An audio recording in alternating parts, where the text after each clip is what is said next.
புளியம்பட்டிங்கய்யா. என் பேர் Raju. D Kurinjipatti post Dharmapuri ஒன்றுங்க. கடந்த 15 மாதத்துக்கு முன்னாடி என்னுடைய பையன் வந்து காமதேவன் காலேஜில் கல்லூரியில் படிச்சுட்டு இருந்தான். செகண்ட் இயர் பிஎஸ்சி கெமிஸ்ட்ரிக்கு செகண்ட் இயர் படிச்சிருந்தான். அதே காலேஜை சேர்ந்த பொண்ணு ஒன்று அவங்க கூட சேர்ந்து படிக்குது. அந்த காலேஜ் ஒரே கிளாஸ்மேட்டு. அப்படி இருக்கும்போது அவங்க 2 பேருக்கு வந்து காதல் ஏற்பட்டுருக்குது. ஆனால் எங்களுக்கு அது உண்மையான விஷயம், காலேஜில் நடக்கிறது எங்களுக்கு எதுவும் தெரியாதுங்க. பிறகு என்னாச்சுன்னு கேட்டால், ஒரு நாள் காலையில் ஒரு 3:30 மணி அளவில் வந்து அவங்க வீட்டாருங்க ஒரு டாட்டா சும்மா எடுத்துக்கிட்டு இங்கே வந்துட்டாங்க. எந்த வருஷத்தில் நடந்தது? 15 மாதத்துக்கு முன்னாடி. 15 மாதம் 1.5 வருஷத்துக்கு முன்னாடி இது நடந்துங்க. இன்னைக்கு நேரத்தில் 15 மாதத்துக்கு முன்னாடி நடந்துங்க. அப்படி அவங்க டாட்டா சும்மா எடுத்துகிட்டு வந்து இங்கே நிறுத்திட்டு, இது மாதிரி உங்கள் பையன் வந்து எங்கள் பொண்ணை கூட்டிகிட்டு போயிட்டாங்கிற மாதிரி அவங்க சொல்கிறாங்கய்யா. யார் பொண்ணு விட்டார். அப்போ நான் எழுந்து வந்து கதவை தட்டி எழுப்பும்போது எழுந்து வந்து என்ன சொன்னால், ஐயா எங்கள் பையனை நான் வந்து காலேஜ் படிக்கிறதுக்கு அனுப்பினேன், உன்னை கல்யாணம் பண்ணிட்டு போகிற சொல்லி நான் அனுப்பலைங்க. எனக்கு அங்கே நடந்தது எதுவுமே தெரியாதுங்க. நான் வந்து எனக்கு 5 பிள்ளைங்க வேணா இந்த கிராமத்தில் கூட போய் எல்லோரும் கேட்டு பாருங்கள், பலான் ராஜி எப்படியாப்பட்ட ஆள், அவங்க இதுக்கு வந்து உள்படுவா அப்படியா, இது மாதிரி செய்கிறாளான்னு சொல்லிட்டு கேளுங்க. நான் அது மாதிரி ஆள் கிடையாது. இந்த கிராமத்திலே வந்து நான் ஒரு நல்ல பேர் எடுத்துகிட்டு வரேன், நான் அது மாதிரி ஒரு தவறான பாதையில் நான் போக மாட்டேன்னு சொல்லிட்டு அவங்ககிட்ட சொல்கிறேன். உடனே அவங்க என்ன செய்கிறாங்கன்னா, இங்கேருந்து புளியம்பட்டிக்கு போகிறாங்க. புளியம்பட்டிக்கு இங்கேருந்து முன்னாடி வந்த நீங்கள் வர வழியில் புளியம்பட்டின்னு இருக்குது, அந்த புளியம்பட்டிக்கு போகிறாங்க. புளியம்பட்டிக்கு போயிட்டு 50,000 கவுன்சில் ராஜா கிட்ட உட்காந்துக்கிட்டு, மதிமுக 50,000 கவுன்சில் ராஜா அவர் பேர், மதிமுக போன்ற ஒரு கவுன்சிலர் 50,000 கவுன்சிலர் ராஜா அவர் வந்து மதிமுகவில் நின்று ஜெயிக்கிறாரு. 50,000 கவுன்சிலர் அவங்க வீட்டுக்கிட்ட போய் உட்காந்துக்கிட்டு எனக்கு ஃபோன் பண்ணுறாங்க. இது மாதிரி ராஜு, இந்த கருவேலம்பட்டியை சேர்ந்தவங்க வந்து இங்கே எங்கள் வீட்டு ஆமாங்க மதிமுக 50,000 கவுன்சிலர், மாவட்ட கவுன்சிலர் அவங்க வீட்டுக்கிட்ட உட்காந்துட்டு, இது மாதிரி ராஜு கருவேலம்பட்டிக்காரர் வந்திருக்காங்க, நீ உங்கள் ஊர் கவுண்டரு தோழர் மாரியப்பா, இது மாதிரி ஒரு 5 பேர் வாங்க அதை பற்றி பேசணும்னு சொல்லிட்டு எங்களை கூப்பிட்றாரு. நாங்கள் இங்கேருந்து போகிறோம். காலையில் எவ்வளோ ஒரு 6:30 மணிக்காட்டம் இங்கேருந்து போகிறோம். அவங்க வீட்டுக்கிட்ட போன உடனே, இது மாதிரி உங்கள் பையன் வந்து அவங்க பொண்ணை கூட்டிட்டு வந்துட்டுக்கிறான், உனக்கு எப்படி இதை பற்றி என்னான்னு சொல்லிட்டு கேட்குறாங்க. நான் இப்போ பேசுகிற மாதிரி தான் பேசுகிறேன். உண்மையாகவே எனக்கு அதை பற்றி தெரியாதுங்க. அவன் காலேஜில் எங்கள் பையனை சேர்த்துருக்குறான், காலேஜில் படிக்கிறது உண்மை, செகண்ட் இயர் படிக்கிறான் பிஎஸ்சி கெமிஸ்ட்ரிக்கு. ஆனால் எங்கள் பையன் இப்படி செஞ்சது எனக்கு தெரியாதுங்க, நீங்கள் சொன்ன பின்னாடி தான் தெரியுது அப்படின்னு சொல்லி நான் சொல்கிறேன். எங்கேயாவது இருந்தால் எங்கள் ஊருக்கு சொந்தக்கார மாதிரி தெரியுது, எங்கேயாவது இருந்தால் கூட்டின்னு வந்து விட்டுருன்ற மாதிரி சொல்கிறாங்க. கண்டிப்பாக அதை நான் செய்கிறேங்க. எனக்கு கிடைச்சா நான் கண்டிப்பாக கூட்டின்னு வந்து விட்றேன்னு மாதிரி சொல்கிறேன். அப்போ ராஜா என்னன்ற அப்படின்னா 50,000 கவுன்சிலர் ராஜா என்ன சொல்கிறேன் அப்படின்னா, தோழர் மாரியப்பன் நினச்சா 1 மணி நேரத்தில் கொண்டு வந்து விட்டுற முடியுன்ற மாதிரி சொல்கிறாருங்க. தோழர் மாரியப்பன் யாரு? அது எங்கள் இந்தூர்காரர், முக்கியமானவங்க. இந்தூர்காரர் தான், தலித். அவர் தலித் தான். அவரை சொல்கிறாங்க தோழர் மாரியப்பன் நினச்சாக்கலாம். மதிமுக கவுன்சிலர் அவர் வந்து வன்னியர். அதாவது 1 மணி நேரத்தில் தோழர் மாரியப்பன் நினச்சா கொண்டு வந்து விட்டுறலான்ற மாதிரி சொல்கிறாங்க. அப்போ தோழர் மாரியப்பன் சொல்கிற அப்படியே, நான் உளவுத்துறையா அல்லது நான் சிபிஐயா 1 மணி நேரத்தில் கொண்டு வந்து விட்றதுக்கு ஏ ராஜா நீ அப்படி பேசுகிறேன்னு சொல்லி சொல்கிறேன். அப்படி இல்லை மாதிரிப்பா நீ நினச்சா கொண்டு வந்து விட்டுற முடியுன்ற மாதிரி பேசுகிறேன். அப்படி கண்டிப்பாக எங்களுக்கு கிடைச்சினா நான் கொண்டு வந்து விட்டுறன்ற மாதிரி சொல்கிறாரு. பிறகு சரி அப்படின்னா நீங்களும் இதை வந்து கேஸ் கொடுக்க வேண்டாங்க, இவங்க தரப்புலையும் கேஸ் கொடுக்க வேணாம்னு சொல்லிடுறேன், எங்கே இருந்தாலும் நீங்கள் போய் தடை பார்த்து கொண்டு வந்து விட்ருங்கன்ற மாதிரி சொல்கிறேன். அப்படி அது எப்படி நிபந்தனை 2 மணிக்குள்ளே கொண்டு வந்து விட்ருங்க மாதிரி சொல்கிறேன். அப்படி சரின்னு சொல்லிட்டு போகிறோம். தருமபுரியில் போயிட்டு உட்காந்துக்கின்னு எங்கள் சொந்த பந்தங்கள் எங்கெல்லாம் இருக்குதா அங்கெல்லாம் வந்து எஸ்டிடி பூத்தில் உட்காந்துக்கிட்டு ஃபோன் நம்பர் வச்சுக்கின்னு எல்லா ஊருக்கும் ஃபோன் பண்ணுறோம். ஏன்னா ஒரு டைமில் போயிட்டு அந்த 2 மணிக்குள்ளே வர முடியாது இல்லையா, அதனால் எங்கெங்கே சொந்த பந்தங்க தான் எல்லா இடத்துக்கும் ஃபோன் பண்ணுறோம். அப்போ மிரட்டி சொன்னாரா 2 மணிக்குள்ளே வரலன்னா அப்படின்ற மாதிரி மிரட்டி? இல்லை 2 மணிக்குள்ளே கொண்டு வந்து விட்டணுன்ற மாதிரி சொல்கிறாரு. ஆனால் அது ஒரு வேகமாக தான் சொன்னாங்க, அப்படி சொல்கிறாரு. நாங்கள் போயிட்டு எல்லா இடத்துக்கும் ஃபோன் பண்ணுறோம், எங்கேயும் கிடைக்கல. பிறகு ஒரு இடத்துல ஒரு டெத்து, எங்கள் சொந்தக்காரர் அதே கக்கஞ்சிபுரத்தை சேர்ந்தவங்க ஒரு டெத்துங்க. அந்த டெத்துக்கிட்ட போகிறவங்க அங்கே பல ஊருக்காரர் வராங்கல்ல, அங்கே போய் அது கேட்கலாம் அப்படின்னு சொல்லிட்டு அங்கே போகிற சொந்த பந்தங்கள் அங்கே வருதுன்னு சொல்லிட்டு போய் பார்த்தா அங்கே இல்லைங்க. பிறகு தருமபுரிக்கு வரோம், வீட்டுக்கு போகலான்னு சொல்லிட்டு வரோம், போய் சொல்லிடலாம் இது மாதிரி கிடைக்கல மாதிரி சொல்லலாம்னு சொல்லிட்டு வரோம். தருமபுரி பஸ் ஸ்டாண்ட் வந்து நிற்கிறோம், எனக்கு ஒரு ஃபோன் வருது. என்னென்னு வருதுன்னா, இது மாதிரி ராஜு உன் வீட்டை வந்து புளியம்பட்டிக்கு சேர்ந்த அக்ரி கோவிந்தசாமி தலைமையில் ஒரு 10 பேர் கொண்ட கும்பல் வந்து உன் வீட்டை வந்து முன்புறமும் பின்புறமும் கதவெல்லாம் உடைச்சிட்டு உங்கள் பொம்பளை வந்து பறக்கண்டார வழியே தூக்கின்னு போங்கன்னு சொல்லிட்டு அக்ரி கோவிந்தசாமி காரில் ஏற்றி அனுப்புகிற. அப்படி அவங்க கூட பறக்கண்டார வழியே அவங்க பையனுக்கு இங்கே முதலிரவு, அவளை கொண்டு போய் அங்கே முதலீடு நடத்துங்கன்னு சொல்லிட்டு இந்த கோவிந்தசாமி அக்ரி கோவிந்தசாமி பஸ் வண்டியில் காரில் ஏற்றி விட்டான்ற மாதிரி எனக்கு ஃபோன் வருது. கோவிந்தசாமி யாரு அவன்? அவன் வன்னியரை சேர்ந்தவன். வன்னியரை சேர்ந்தவன் புளியம்பட்டி. அவன் இந்த மாதிரி கோவிந்தசாமி அக்ரி கோவிந்தசாமி அவன் வந்து புளியம்பட்டி. அவன் வந்து இதில் இருக்கிற அப்படி காங்கிரஸில் இருக்கிற அப்படி அந்த ஆள் ஏற்றி அனுப்பிடுற அப்படி அப்படின்னு சொல்றாங்க. காங்கிரஸ்ல இருக்கிறவனும் செய்யறான், இதை எம்டிஎம் காரனும் செய்யறான், சேர்த்து அனுப்புறான். இது நடந்தது 15 மாசத்துக்கு முன்னாடி நடந்தது. இந்த விஷயம் நடந்தது. பிறகு உடனே நான் என்ன பண்றேன், எஸ்பி கிட்ட போறேன். எஸ்பி கிட்ட போயிட்டு, ஐயா என் பையனை வந்து நான் காலேஜுக்கு அனுப்பினேன், இந்த மாதிரி நிகழ்வு நடந்துட்டு இருக்கிற மாதிரி சொல்றாங்க. அதே மாதிரி அவங்க போய் தடைக்கு பாருன்னு சொன்னாங்க. தடைக்கு பார்த்துட்டு வரத்துக்குள்ளவே என் வீட்டை வந்து அடிச்சு நோக்கிட்டு இது மாதிரி கருமேளம்பட்டிக்காரர்கிட்ட இந்த கோவிந்தசாமி அக்ரி என்ற வந்து புளிம்பட்டிக்காரர் ஒரு 10 பேர் கும்பல் சேர்ந்து அடிச்சு எங்க பொம்பளை ஏற்றி அனுப்பிச்சிருக்காங்க. 15 மாசத்துக்கு முன்னாடி நடந்தது. ஆமா ஆமா நடந்திருக்கு. பொண்ணு கூட்டு கல்யாணம் பண்ண எத்தனை நாள்ல இது நடந்தது? அண்ணா அந்த 15 மாசத்துக்கு முன்னாடி அதே நாள் போயிட்ட நாளே. அப்புறம் என்னாச்சுன்னு சொன்னா, இது மாதிரி என் வீட்டை வந்து தாக்கிட்டு என் பொம்பளை கூட்டிட்டு போயிட்டாங்களா, அங்கே போய் கரும்பு தோட்டத்தில் வச்சு சித்திரவாதம் செய்யுங்கிற மாதிரி சொல்லி அனுப்பியிருக்காங்க. எனக்கு பயமா இருக்குதியா, இதுக்கு நீங்க தான் நியாயம் வழங்கணும்னு சொல்லிட்டு போய் நான் காலில் விழுந்துட்டேன். யாருக்கிட்ட? எஸ்பி கிட்ட. எஸ்பி என்ன சொன்னேன்னா, சம்மந்தப்பட்ட போலீஸ் ஸ்டேஷனுக்கு ஃபோன் பண்ணுறாரு. கம்பைனூர் போலீஸ் ஸ்டேஷனுக்கும் இங்கே கிருஷ்ணாபுரம் போலீஸ் ஸ்டேஷனுக்கும் ஃபோன் பண்ணுறாரு.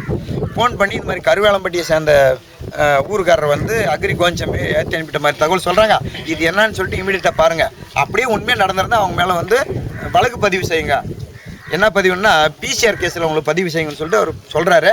உடனே எங்களுக்கு சொல்கிறார், நீ கிருஷ்ணாபுரம் போலீஸ் ஸ்டேஷன் போய் பாருப்பான்னு சொல்லிட்டு நான் அனுப்புகிறாரு. நான் அங்கேருந்து கிருஷ்ணாபுரம் போலீஸ் ஸ்டேஷன் போகிறோம். போனால் அப்போ டைம் எவ்வளோ இருக்கும், ஒரு 5-5:30 மணிக்கும். போயிட்டு கேட்டால் இது மாதிரி 6 மணிக்கு 7 மணிக்குள்ளே கொண்டு வந்து விட்டுருன்ற மாதிரி சொல்லியிருக்கிறோம். அப்படி கொண்டு வந்து விடனாக்கெல்லாம் பிசிஆர் கேஸில் அத்தனை பேர் ஃபைல் பண்ணிடுற மாதிரி சொல்லியிருக்கோம். 7 மணிக்கு கொண்டு வந்து கிருஷ்ணாபுரம் போலீஸ் ஸ்டேஷனில் விட்றாங்களா, இதில் கம்பெனூர் போலீஸ் ஸ்டேஷன் கொண்டு வந்து விட்றாங்களா, நீ போய் கூட்டிட்டு வந்துருப்பான்ற மாதிரி எனக்கு சொல்கிறாங்க. ஐயா நான் போய் கூப்பிட்டு வரதோட இல்லை மட்டும் இல்லை, யார் யார் எங்கள் பொம்பளைலாம் தொந்தரவு பண்ணாங்களா அவங்க மேலே வந்து நீங்கள் பிசிஆர் கேஸ். ஆனால் உங்கள் வீட்டு அம்மாவை தூக்கின்னு போனது உண்மை. அதுக்கு பிறகு 7 மணிக்கு கொண்டு வந்து கம்பெனூர் போலீஸ் ஸ்டேஷனை எங்கள் பொம்பளை ஒப்படைக்கிறாங்க. எங்கள் பொம்பளை நாங்கள் கூப்பிட்டு வரோம். அடுத்த நாள் காலையில் போய்ட்டு கிருஷ்ணாபுரம் போலீஸ் ஸ்டேஷனில் கேட்குறேன், ஐயா இது மாதிரி வந்து அவங்க மேலே பதிவு செய்யணும்னு சொல்லும்போது, நான் நேற்றே பதிவு பண்ணிட்டோம், இதான் அதனுடைய இது அந்த எஃப்ஐஆர் காப்பின்னு சொல்லிட்டு கிழிச்சு தராரு. கொடுத்துட்டு ஒரு நிபந்தனை சொன்னார், அதாவது உங்கள் ஊரை சுற்றியும் 10 ஊருக்காரர் வன்னியர் இருக்காங்கன்னு சொல்கிறீங்க, நீங்கள் தனி ஒரு சின்ன கிராமம் இருக்குன்னு சொல்கிறீங்க, அதனால் அந்த பொண்ணு வந்து இப்போ நம்ம வீட்டுக்கு வந்தாச்சு, அதனால் நீங்கள் கொஞ்சம் நாங்கள் ஆக்ஷன் கொஞ்சம் எடுக்க மாட்டோம், அதை பற்றி எதுவும் நினச்சிக்காத, நாங்கள் அந்த ஊருங்களுக்கு போய் வான் பண்ணிட்டு வந்துடுறோம், மீண்டும் அந்த நிகழ்வு நடக்கக்கூடாது, அவங்க வீட்டுக்கிட்ட போகக்கூடாது, உங்கள் பொண்ணு மேஜரு அது போயிட்டதுனால அவங்க என்ன செய்வாங்கன்ற மாதிரி நாங்கள் சொல்லிடுறோம். அதுக்கும் மேலே வந்தாங்கன்னா அதே மாதிரி அந்த 10 பேர் தூக்கி பிசிஆர் கேஸில் நான் பதிவு பண்ணுறேன், அதுக்கு மேலே எத்தனை பேர் வந்தாலும் நாங்கள் பண்ணிடுற மாதிரி எனக்கு ஒரு உத்தரவாதம் கொடுக்குறாங்க. அதுக்கு பிறகு 4-5 பேர் போலீஸ் பாதுகாப்பு போட்டாங்க. அண்ணனுக்கு இந்த 15 மாத காலமும் எவ்வித ஒரு சம்பவமும் நடக்கலைங்க. அந்த போலீஸ்கார் 15 மாசம் இங்க இருந்தாங்களா? இல்ல அந்த ஒரு நாள் மட்டும் இருந்தாங்க, அவங்க போயிட்டாங்க. அதுக்கு பின்னாடி இவங்களாச்சு எந்த ஒரு நிகழ்வும் வரல. ஒரு 20 நாளைக்கு முன்னாடி அந்த பாப்பாவுக்கு வந்து உடம்பு சரியில்லாம ஆகுது. யாருக்கு? எங்கள் மருமகளுக்கு வந்து உடம்பு சரியில்லாத ஆகுது. எங்ககிட்ட ஃபோன் மூலியமாக தான் தொடர்பு கொண்டிருக்காங்க. இன்னுமே இந்த 15 மாதமே எங்கள் வீட்டுக்கு வந்தது இல்லை. அன்னைக்கு உடனே அங்கேயே தான் வெளியிருக்காங்க. அப்புறம் அந்த பாப்பாவுக்கு உடம்பு சரியில்லான உடனே அவங்க என்ன சொல்லியிருக்காங்கன்னா, எங்கள் அப்பா கிட்ட நான் பேசணும்னு சொல்லிட்டு அந்த பாப்பா சொல்லியிருக்கு. உடனே அவங்க அப்பாவுக்கு ஃபோன் பண்ணி பையன் தரான். அவங்க அப்பா கிட்ட பேசுது. அவங்க அப்பாவும் வந்து ஏம்மா 15 மாத காலமாக என்கிட்ட பேசலையே, நான் ஒரே பொண்ணுன்னு வளர்த்தனேன்னு சொல்லிட்டு அவர் சொல்லியிருக்காரு. அழுந்துருக்கிறாப்பே இந்த பாப்பா வளர்ந்துருக்குது. பிறகு உனக்கு என்னம்மா வேணும், நடந்துருச்சு, எங்கே ஒன்று நல்லாரு, நீ உனக்கு என்ன வேணும்னு கேட்குறாப்பி.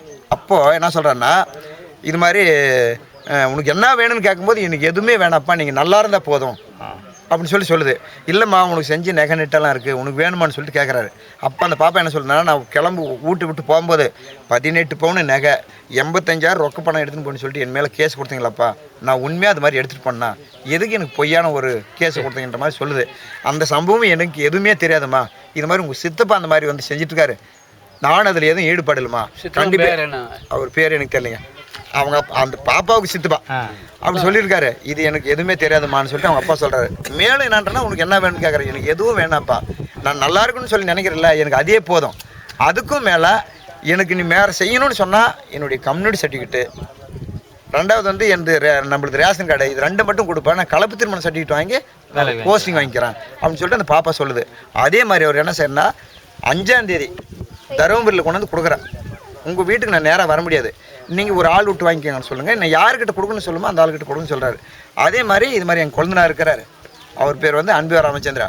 அவர்கிட்ட கொடுத்துருங்கன்னு சொல்லி கொடுங்கன்னு சொல்லும்போது தருமபுரியில் அம்மன் மெடிக்கல் இருக்குது, மெடிக்கலில் கொண்டு வந்து அவங்க தராங்க. அதே மாதிரி 5ஆம் தேதி கொண்டு வந்து கொடுத்துட்டாரு அவங்க அப்பா கம்யூனிட்டி சர்டிஃபிகேட்டு, அந்த ரேஷன் கார்டு ஜெராக்ஸ் எல்லாம். அதுக்கு மேலே அந்த பாப்பா இதை போட்ஸ் படிச்சதில் இதெல்லாம் வாங்கினதெல்லாம் கொண்டு வந்து எல்லாமே ஒப்படைச்சிட்டாரு. அதே மாதிரி எங்கள் பையன் போயிட்டு சின்னவன் போயிட்டு வாங்கிட்டு வந்துட்டான். 5ஆம் தேதி வாங்கிட்டு வரேன், 6ஆம் தேதி நான் முனிசிபல்கிட்ட போகிறேன். ஏன்னு சொன்னாக்கில் போகிறேன்னா மாவட்ட ஆட்சியர் வந்து என்ன சொல்லியிருக்காருன்னா 9ஆம் தேதிக்குள்ளே கணவனால் கைவிடப்பட்டவங்க, விதவைங்க, இது மாதிரி கலப்பு திருமணம் செஞ்சுக்கிறவங்க, இது மாதிரி அவங்களுக்கு வந்து சில சிறப்பு சலுகை இருக்குது, 9ஆம் தேதிக்குள்ளே அந்த நகல் வந்து ஒப்படைக்கணுன்ற பதிவு பண்ணணுன்ற மாதிரி சொல்கிறதுனால நான் போய் அவர்கிட்ட அவசரமாக சொல்கிறேன், சார் இது மாதிரி இன்னும் 2 நாள் இருக்குது, 3 நாள் தான் இருக்குது, 6ஆம் தேதி நான் போகிறேன், 3 நாள் இருக்குது, இது கொஞ்சம் ரெடி பண்ணி கொடுங்க சார் சொல்லிட்டு அவர்கிட்ட கேட்குறேன். இல்லைப்பா வேறு ஒரு சப்ஜெக்டில் இன்றைக்கி இருக்கேன், நாளைக்கு 7ஆம் தேதி வந்துரு, நான் ரெடி பண்ணி கொடுக்கணும்னு சொல்லி சொல்கிறாரு.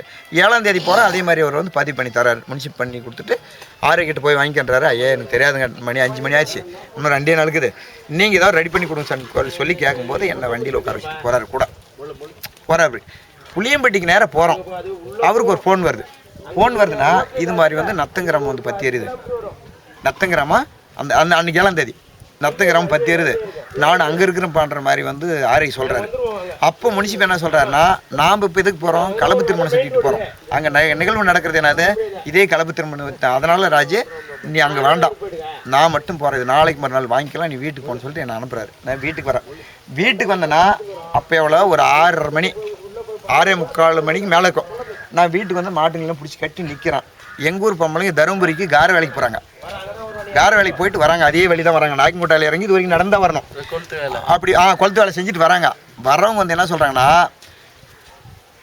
நத்தம் அடித்து எரிக்குது, அதுக்கு மேலே அண்ணா நகரை எரிச்சிட்டு கொண்டம்பட்டிக்கு போகணுன்னு சொல்லிட்டு பேசிக்கிறாங்க, பாலம் சிலை கட்டு நின்று பேசிக்கிறாங்கன்ற மாதிரி வந்து எங்கள் ஊர் பொம்பளைங்க கார வேலைக்கு போகிறவங்க வந்து சொல்கிறாங்க. அதுக்கு நான் என்ன சொல்கிறேன்னா யதார்த்தமாக அண்ணா நகருக்கும் நத்தத்துக்கும் நம்மளுக்கும் குடப்பன கொள்ளணும் கூட எதுவும் இல்லை, ஆனால் ஒரு இனம், ஆனால் எந்த ஒரு குடும்பமும் கொள்ளணும் இல்லை. அதுக்காக நம்ம ஊருக்கு எதுக்கு வராங்க, நீ எதுக்கு இது மாதிரி பீதி கிளப்புறீங்க, பொம்பளைங்க போக மாட்டீங்களான்னு சொல்லிட்டு அவங்கள வந்து வார்த்தையால் திட்டுறேன். உடனே அவங்க திரும்ப வந்து சொல்கிறாங்க குறிப்பாக ராஜ்வீட்டை தான் வந்து அடிக்கணும்னு சொல்லிட்டு பேசிக்கிறாங்க, கண்டிப்பாக நிற்க வேணா போயிருன்ற மாதிரி என்ன சொல்கிறாங்க. என்ன தானே அடிக்கிறாங்க, அவங்க வந்து அடிக்கிட்டு நீங்கள் பாட்டு போய் வேலை பாருங்கன்னு உடனே அவங்க என்ன பண்ணிட்டாங்கன்னா பொம்பளைங்கெல்லாம் ஒருத்தருக்கு ஒருத்தர் பரிமாறின உடனே அவங்க புள்ளிங்களை குட்டிங்களை தூக்கின்னு எடுக்கிறாங்க ஓட்டம்.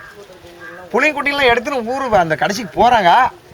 நாங்கள் அங்கே நிற்கிருக்கிறோம், எங்கள் பொம்பளை நிற்கிறான், ஒரு சப்தம் வந்துச்சு, டூன்ற மாதிரி ஒரு சப்தம் வந்துச்சு. ஓடி வந்து இந்த கார் கட்டு நிற்கிறேன்.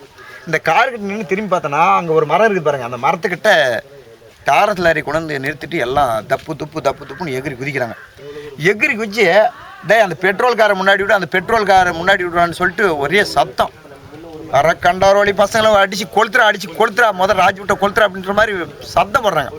அப்படி சத்தம் போட்ட உடனே நான் என்ன பண்ணேன், என்னடா இப்படி சத்தம் போடுறாங்களா, ஓடி வராங்களா, என்ன பண்ணுறான்னு சொல்லிட்டு கொஞ்சம் மறைஞ்சு நின்று பார்க்கலாம். அந்த மரத்துக்கிட்ட போய் நின்றுட்டு திருப்பி ஓடி வந்து பார்த்தேன். இந்த ஊரை சேர்ந்தவங்க புளியம்பட்டி சேர்ந்த மணி ஃபஸ்ட்டு வராரு. புளியம்பட்டி சேர்ந்த மணி, அவங்க அப்பா பேர் புட்டுங்கிற மாரியப்பன். அதே ஊரை சேர்ந்த முனியப்பன், அவங்க அப்பா பேர்